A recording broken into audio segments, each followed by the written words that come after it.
आज हम लोग देखेंगे कि बौद्ध धर्म के उत्थान के लिए, विकास के लिए बौद्ध भिक्षुओं ने कितने कितने सभाओं का आयोजन किया। आज हम लोग इस पर चर्चा करेंगे, ठीक है। जरा ध्यान से देखिए आप।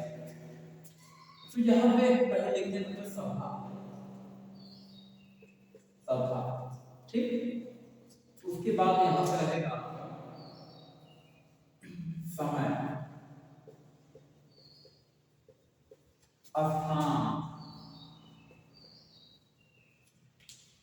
उसके बाद यहाँ पे है अध्यक्ष, शासनकाल,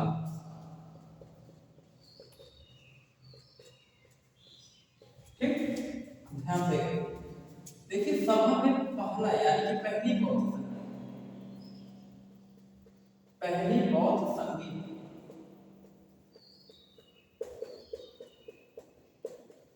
पहली बौद्ध संगीत किस समय हुआ था? अभी हम बता रहे हैं, यहाँ लिख के देखिए, पहली, दूसरी देखिए बौद्ध संगीत, तीसरी बौद्ध संगीत, पहली, दूसरी, तीसरी, फिर उसके बाद चौथी बौद्ध संगीत, चौथी बौद्ध संगीत। ये किस समय हुआ था? आप समय देखिए, 483 बीसी, 383 बीसी। बीसी का मीन क्या होता है? ईसा पूर्व। 255 बीसी, और यहाँ पे है प्रथम सदी। प्रथम सदी को हम लोग क्या कहते हैं? फर्स्ट सेंचुरी कहते हैं। प्रथम सदी कब से कब तक चला? 1 ईस्वी से 100 ईस्वी तक, ठीक। 1 ईस्वी से 100 ईस्वी तक के समय को लोग प्रथम सदी कहते हैं। 1 ईस्वी से 100 ईस्वी तक को प्रथम सदी कहते हैं। क्लियर? अब देखिए स्थान क्या क्या है। जैसे पहली बौद्ध संगीति किस स्थान पर हुआ, किस समय हुआ था, वो आपने देखा किस स्थान पर हुआ था। तो ये जो इसका स्थान है, पहला स्थान है राजगीर, यानी जो पहली बौद्ध संगीत थी वो राजगीर नामक स्थान। उसके बाद दूसरी कब हुआ था? तो दूसरी वैशाली में हुआ। तीसरी बौद्ध संगीति कब हुआ था? पाटलिपुत्र। चौथी बौद्ध संगीति कब हुआ था? कुंडलवन में हुआ। कुंडलवन, ठीक, कुंडलवन। उसके बाद पहली बौद्ध संगीति के अध्यक्ष कौन थे? अध्यक्ष महाकश्यप थे। दूसरी बौद्ध संगीति के अध्यक्ष कौन थे? सबकमेन। तीसरी बौद्ध संगीति के अध्यक्ष कौन थे? मोगलीपुत्र।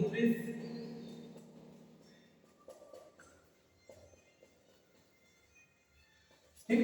चौथी बौद्ध संगीति के अध्यक्ष कौन थे? वैष्णवी।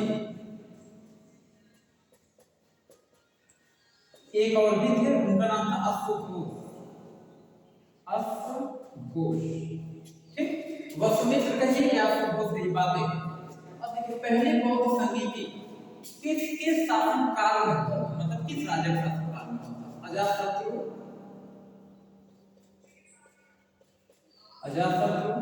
दूसरी बौद्ध संगीति कालाशोक के समय हुआ था। तीसरी बौद्ध संगीति अशोक के समय हुआ था। चौथी बौद्ध संगीति किसके समय हुआ था? तो ये कनिष्क के समय। पहली बौद्ध संगीति किसके शासनकाल में हुआ था? अजातशत्रु। दूसरी बौद्ध संगीति कालाशोक। तीसरी बौद्ध संगीति अशोक के समय, और जो चौथी बौद्ध संगीति हुई थी किसके समय? कनिष्क के समय, ठीक। ये आप देख लीजिए, यानी पहली बौद्ध संगीति का समय कब है? 483 तक को।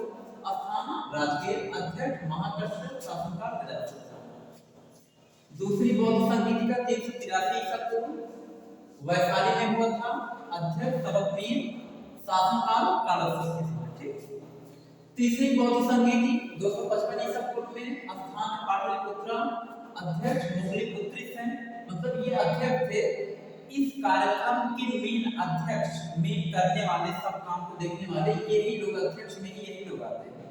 और किस राजा शासनकाल में? अशोक के समय। ठीक, उसके बाद चौथी बौद्ध संगीति प्रथम सदी में हुआ था, कुंडलवन में हुआ था। कुंडलवन कहाँ पड़ता है? जम्मू कश्मीर में पड़ता है। वसुमित्र या अशोक ये दोनों इसके अध्यक्ष थे। और शासनकाल कनिष्क के शासनकाल में हुआ था। इतना नोट कर लीजिए, हो गया। अब हम लोग देखते हैं इसके आगे का। ठीक, ये तो बौद्ध संगीत हो गया बौद्ध धर्म के विकास के लिए। ये 4 बौद्ध भिक्षुओं ने आयोजन किया था, 4 सभाओं का आयोजन किया।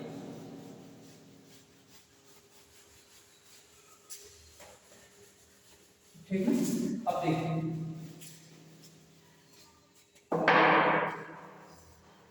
देखो अब आपको पता होना चाहिए चौथी बौद्ध संगीत जो कि प्रथम सदी में हुआ कुंडलवन में। ठीक, उसके जो शासनकाल किसके शासनकाल में हुआ था? कनिष्क के शासनकाल में।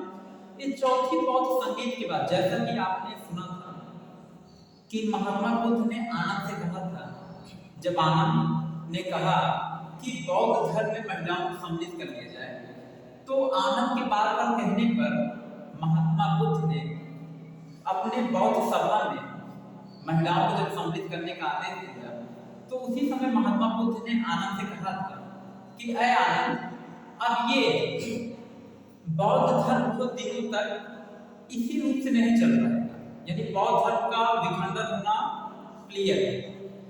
तो चौथी बौद्ध संगीति के बाद बौद्ध धर्म महात्मा बुद्ध द्वारा कही गई बात सही हुई, सत्य, क्योंकि उतने बड़े ज्ञानी थे, वो जो कहते थे सही कहते थे, क्योंकि वो आगे का भविष्य देख रहे थे। महात्मा बुद्ध ने जो बातें कही वो आगे आकर सत्य हुई। और फिर चौथी बौद्ध संगीति के बाद बौद्ध धर्म 2 भागों में टूट गया। चौथी बौद्ध संगीति का बौद्ध धर्म क्या हुआ? 2 भागों में टूट गया। किस किस भाग में टूटा? ध्यान देखिएगा, तो जो बौद्ध धर्म था बच्चों 2 भाग में टूट गया। किस यानी कि कौन सी संगीति का? देखिए, लिख देते हैं चौथी बौद्ध संगीति। चौथी बौद्ध संगीति के बौद्ध धर्म क्या हो गया? 2 भागों में टूट गया। ध्यान दें, देखिए ये है आपका 2 भागों में टूटा, एक हीनयान, दूसरा है महायान। ठीक, बौद्ध धर्म 2 भागों में टूट गया। किसमें? हीनयान और महायान। ये आपसे क्वेश्चन किया जाएगा, किस बौद्ध संगीति के बाद बौद्ध धर्म 2 भागों में टूटा? तो चौथी बौद्ध संगीति के बाद, ठीक ना, बौद्ध धर्म जो था 2 भागों में टूट गया, हीनयान और महायान। ठीक, अच्छा, महायान करता क्या है? महायान का विचार था कि बौद्ध धर्म में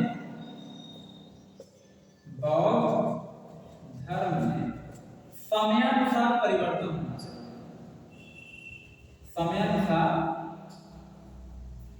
परिवर्तन होना चाहिए। महायान यानी बौद्ध धर्म के महायान शाखा का कहना था कि बौद्ध धर्म में समयानुसार परिवर्तन होना चाहिए। ठीक, अच्छा, हीनयान का क्या कहना था? इनका कहना था बौद्ध धर्म में परिवर्तन ना हो। बौद्ध धर्म में कोई परिवर्तन नहीं होना चाहिए, कोई परिवर्तन ना। इनका ये कहना था। देखिए, महायान शाखा का कहना था कि बौद्ध धर्म में समयानुसार परिवर्तन होना चाहिए। ठीक, हीनयान का कहना था, हीनयान एक शाखा है, बौद्ध धर्म का ही शाखा है, तो हीनयान शाखा का कहना था बौद्ध धर्म में कोई परिवर्तन नहीं होना चाहिए, कोई भी परिवर्तन नहीं, मतलब चाहे जैसे पहले बौद्ध धर्म था वैसे ही रहना चाहिए। ठीक, अब देखिए महायान आगे चल करके 2 भागों में ब्रेक। ठीक, 2 भागों महायान आपका आगे चल करके 2 भागों में टूटा। दो भागों किसमें बढ़ गया, 1/0 मात्रा में। दूसरा आपका आया, पहला था महायान दो भागों में ब्रेक हुआ, इसमें 0 मान में। दूसरा था व्रजयान, यानी 0 मान और व्रजयान में डिवाइड हो गया। जो महायान शाखा है वो दो पार्ट में डिवाइड हो, किसमें, 0 मान और व्रजयान में। ठीक है, आपको बता दें 0 मान के सिद्धांत को फॉलो करने वाले जो व्यक्ति थे उनका नाम था नागार्जुन। नागार्जुन 0 मान के सिद्धांत को फॉलो करते थे। ठीक, नागार्जुन को हम क्या कहते हैं, भारत का आइंस्टीन कहते हैं, जानते हैं, भारत का आइंस्टीन। आइंस्टीन का नाम आपने सुना होगा। ठीक, अगर आपसे क्वेश्चन करे कि भारत का आइंस्टीन किसे कहते हैं, नागार्जुन किस यानी सिद्धांत को फॉलो करते थे, 0 मान के सिद्धांत। ठीक है, अब देखिए ये व्रजयान क्या है, इसमें व्रजयान जैसे आपने सुना हो विक्रमशिला विश्वविद्यालय, विक्रमशिला यूनिवर्सिटी यानी विश्वविद्यालय, विक्रमशिला विश्वविद्यालय। ठीक है, विक्रमशिला विश्वविद्यालय में व्रजयान शाखा की शिक्षा दी जाती है। व्रजयान के बारे में, व्रजयान शाखा के सिद्धांतों के बारे में विक्रमशिला विश्वविद्यालय में पढ़ाया जाता है, वहां बताया जाता है। Clear concept. तो आपका बौद्ध धर्म दो भागों में ब्रेक हुआ, हीनयान और महायान। महायान का कहना था बौद्ध धर्म समय अनुसार परिवर्तन होना चाहिए, हीनयान का कहना था बौद्ध धर्म में कोई परिवर्तन नहीं होना चाहिए। महायान आगे चल के दो भागों में ब्रेक हो गए, एक 0 मान, दूसरा व्रजयान। इतना क्लियर कंसेप्ट, इतना नोट कर लीजिए। ठीक, और आप जानकारी के लिए बताते हैं एक चीज और, महायान शाखा को फॉलो करने वाला एक राजा था जिसका नाम था कनिष्क। जानते हैं, ये जो कनिष्क था, कनिष्क महायान शाखा को मानता, कनिष्क किसे मानता था, महायान शाखा को मानता। यानी जो कनिष्क है किस शाखा को फॉलो करता है, महायान शाखा को फॉलो करता है। क्लियर, मतलब महायान के सिद्धांतों को फॉलो करने वाला शासक था कनिष्क, जानते हैं। ठीक है,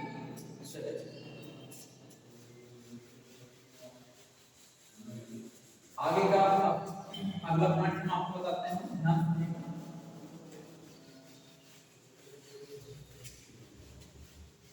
ध्यान दें, अब देखिए बच्चों, अब हम बताते हैं आपको महात्मा बुद्ध के अगला पॉइंट है, महात्मा बुद्ध के जीवन से संबंधित महात्मा बुद्ध के जीवन से संबंधित प्रतीक चिन्ह, महात्मा बुद्ध के जीवन से संबंधित प्रतीक चिन्ह। अब देखिए क्या है, महात्मा बुद्ध के जीवन से संबंधित प्रतीक चिन्ह, ये क्या है, ध्यान सुनिए। जैसे यहाँ पे आपको बताते हैं, ये है आपका घटना, ठीक, और ये है प्रतीक चिन्ह।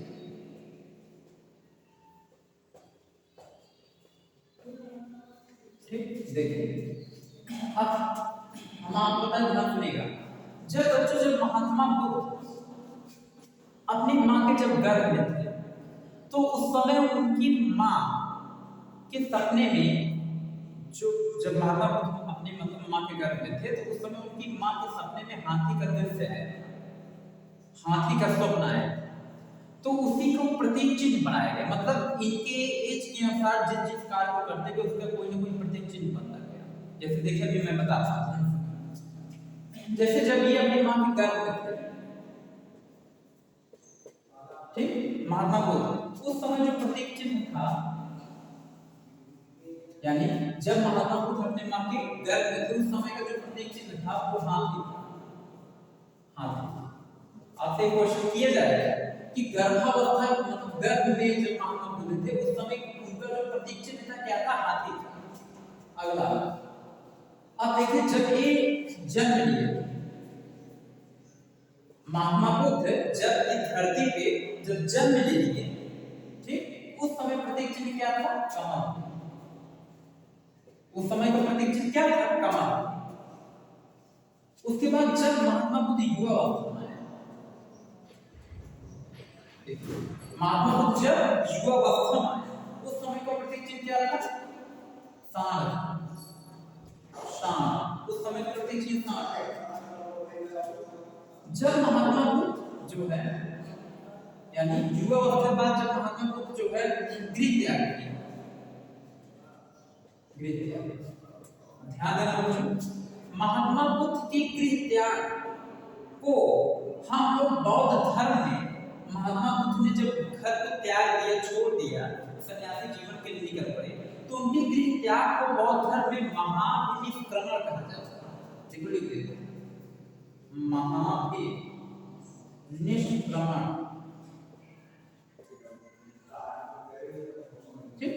महात्मा बुद्ध ने जब घर को गृह त्याग किया था, इस गृह त्याग को हम लोग महाविनिष्क्रमण के नाम से जानते हैं, ठीक ना? गृह त्याग मतलब घर को छोड़ देना, ठीक? तो गृह त्याग के समय का जो सिंबल देखिए हम इस टाइप से नाम देते हैं ताकि आपको पता रहे सबका। देखिए गृह त्याग का जो सिंबल है वो क्या है? घोड़ा। आपको पता होगा जब महात्मा बुद्ध जो है चलना के साथ में गए थे वन में जो है, तो चलना घोड़े के साथ जा रहा था, ऐसे थोड़ी उनको पैदल नहीं भाग जा रहा, तो वही घोड़ा क्या बनाए? प्रतीक चिन्ह बना, ठीक? उसके बाद यहाँ पे कितना देख लीजिए, ठीक? फिर पूरा मामला हम आपको बताते हैं। जब महात्मा बुद्ध उपदेश देते हैं, उपदेश क्या? जैसे जब महात्मा बुद्ध पहले यहाँ देखते हैं गृह त्याग के बाद तो पहले ज्ञान की प्राप्ति हुई, उसके बाद ठीक, तो ज्ञान की जब इसको प्राप्ति हुई उस समय का प्रतीक चिन्ह देखिए क्या है? ज्ञान। ज्ञान प्राप्ति का प्रतीक चिन्ह क्या है? बोध वृक्ष। बोध वृक्ष, ठीक? बोध वृक्ष मतलब पीपल का पेड़। महात्मा बुद्ध जिस पेड़ के नीचे बैठ करके ज्ञान की प्राप्ति हुई महात्मा बुद्ध को, उस वृक्ष को क्या कहते हैं? बोधि वृक्ष। और वह वृक्ष किसका था? पीपल का पेड़। समझ गए? ये हो गया। उसके बाद देखिए यहाँ पे इतना नोट कर लीजिए क्योंकि यहाँ एक दो पॉइंट और लिखना है। हो गया? वीडियो को आप रोक करके भी आराम से देख सकते हैं, ठीक? कोई जल्दीबाजी नहीं, वीडियो रोक करके पीछे करके फिर से देख लीजिएगा, ठीक? हम यहाँ पे लिख देते हैं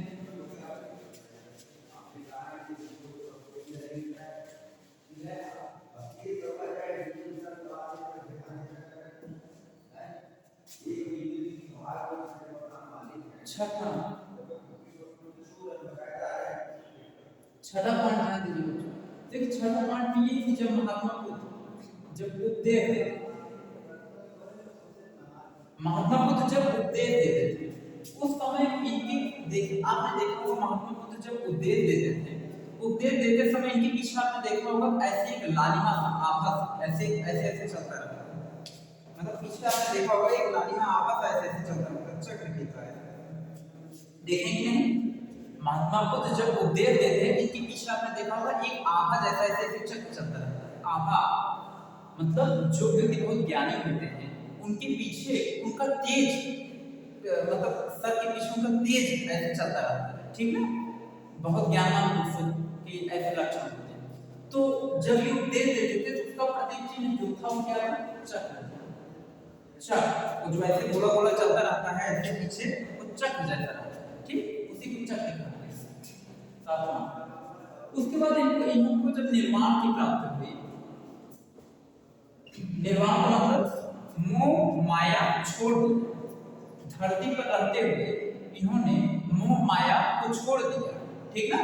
तो अर्थात धरती पर रहते हुए मोह माया को छोड़ दे मोक्ष प्राप्त कर लेना चाहते हैं, उसी को निर्वाण कहते हैं, ठीक?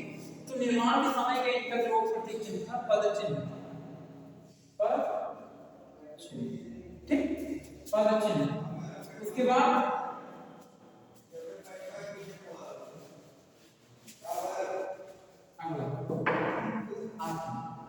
इनके जो महापरिनिर्वाण प्राप्त हुआ,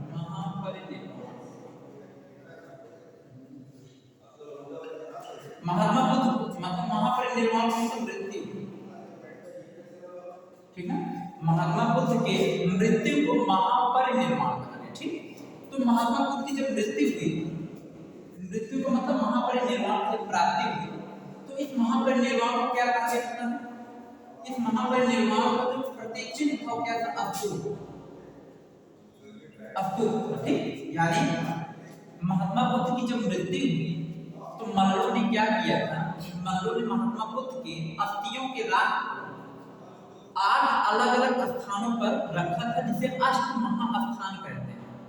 उस अष्ट महास्थान पर 8 स्तूपों का निर्माण कराया गया, 8 स्तूपों का निर्माण कराया गया। वही स्तूप क्या बने, प्रतीक चिन्ह बने। जब महात्मा बुद्ध की मृत्यु हुई तो उनकी मृत्यु का प्रतीक चिन्ह क्या था, स्तूप था।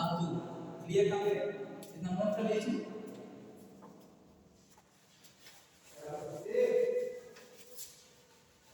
ठीक, नोट कर लीजिए। अभी हम आपको निर्माण और निर्माण में अंतर बता देंगे अच्छे से, इतना नोट कीजिए। चलिए आप वीडियो पॉज करके भी लोग नोट कर सकते हैं, ठीक ना, कोई दिक्कत नहीं है। ओके, अब धीरे से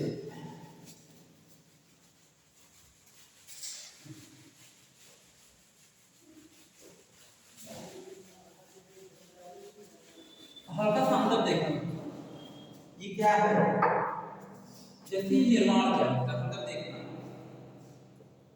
निर्माण। उसके बाद एक आता है बच्चों परिनिर्वाण। एक निर्माण है, दूसरा क्या है, परिनिर्वाण। तीसरा एक आता है बच्चों महापरिनिर्वाण। ये क्या है, देखिए आपको पता होना चाहिए बच्चों, ध्यान देना परिनिर्वाण क्या है। देखिए जैसे कोई भी व्यक्ति को कह लीजिए, ठीक ना, बौद्ध धर्म में जो बौद्ध भिक्षु रहते थे, ठीक, आप बौद्ध भिक्षु जब इस सांसारिक जीवन में रहते हुए, ठीक ना, मोह माया छोड़ दी, ठीक, उसी को हम लोग निर्वाण कहते हैं। क्लियर कर, यानी बौद्ध भिक्षु, बौद्ध धर्म आप पढ़ेंगे तो बौद्ध भिक्षुओं को ही लेंगे, हिंदू धर्म पढ़ेंगे तो हिंदू धर्म के साधु संतों को आप लेंगे, ठीक ना, जैन धर्म पढ़ेंगे तो जैन धर्म के जैन भिक्षुओं को आप लेंगे, ठीक। तो बौद्ध धर्म अभी आप पढ़ रहे हैं, बौद्ध धर्म के जो बौद्ध भिक्षु रहते थे, जब वो बौद्ध भिक्षु कोई भी बन सकते हैं, ठीक, बस क्या है कि उसका रूल होता है फॉलो कीजिए, बौद्ध धर्म मतलब बौद्ध भिक्षु बन जाएंगे। भिक्षु मतलब साधु संत बौद्ध धर्म के, जैसे हमारे हिंदू धर्म में साधु संत होते हैं। तो निर्वाण का मतलब है कि जो बौद्ध धर्म के जो भिक्षु रहते थे, जो बौद्ध धर्म के जो साधु सन्यासी रहते थे, अगर वो सांसारिक जीवन में रहते हुए मोह माया छोड़ दी, ठीक, अर्थात सांसारिक जीवन में रहते हुए मोह माया छोड़ करके मोक्ष प्राप्त कर लिया। मोक्ष का मतलब इस चीज में ऐसा नहीं कि अभी मर गए, मतलब धरती पर हैं और उन्होंने मोह माया छोड़ दिया है, उसी को निर्वाण की प्राप्ति कहा जाता है, उसी कहा जाता है निर्वाण, ठीक। मतलब उस बौद्ध भिक्षु को क्या प्राप्त हो गया, निर्वाण प्राप्त हो गया, क्योंकि उसने मोह माया छोड़ दिया है। उसके बाद परिनिर्वाण क्या होता है, ध्यान से सुनो। देखिए जो बौद्ध भिक्षु इस सांसारिक जीवन में अपने मन पर नियंत्रण कर लिया, मोह माया से दूर हो गया, और जब उसकी मृत्यु हो जाती है उसी को परिनिर्वाण कहा जाता है। क्या कहा जाता है, परिनिर्वाण कहा जाता है। क्लियर। और उसके बाद देखिए महापरिनिर्वाण किसे कहते हैं, महापरिनिर्वाण।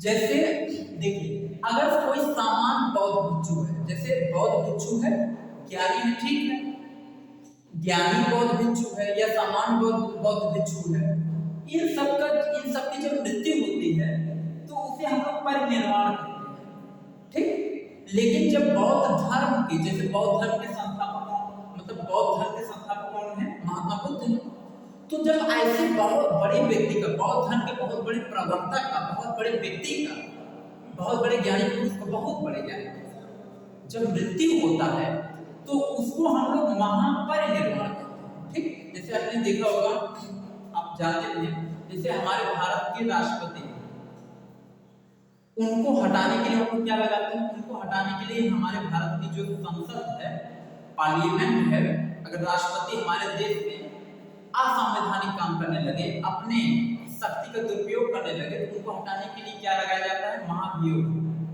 क्या लगाया जाता है, महाभियोग लगाया जाता है। महाभियोग लगाकर उनको मतलब कि उनके पद से उन्हें हटाया जाता है, ठीक है। तो वैसे देखिए वो देश के सबसे हाईएस्ट लेवल पे है, राष्ट्रपति के स्तर पे देश का सबसे अच्छे लेवल पे है, भारत के सबसे यानी कि इंडिया के सबसे पीक पॉइंट पे है, तो उनके लिए देखिए महाभियोग शब्द आया है। ठीक, ऐसे महात्मा बुद्ध बौद्ध धर्म के सबसे मेन व्यक्ति थे, उनके लिए क्या है महापरिनिर्वाण। जब उनकी मृत्यु हुई महात्मा बुद्ध की तो उसे क्या कहा गया महापरिनिर्वाण कहा गया कि महात्मा बुद्ध को महापरिनिर्वाण की प्राप्ति हुई। कोई दिक्कत क्लियर कंसेप्ट? तो बच्चों आज के लिए हिस्ट्री की वीडियो में इतना ही, अभी मुझे अदर क्लासेस लेने हैं। ठीक, तो आज के लिए इतना ही, इसके आगे का वीडियो हम आपको नेक्स्ट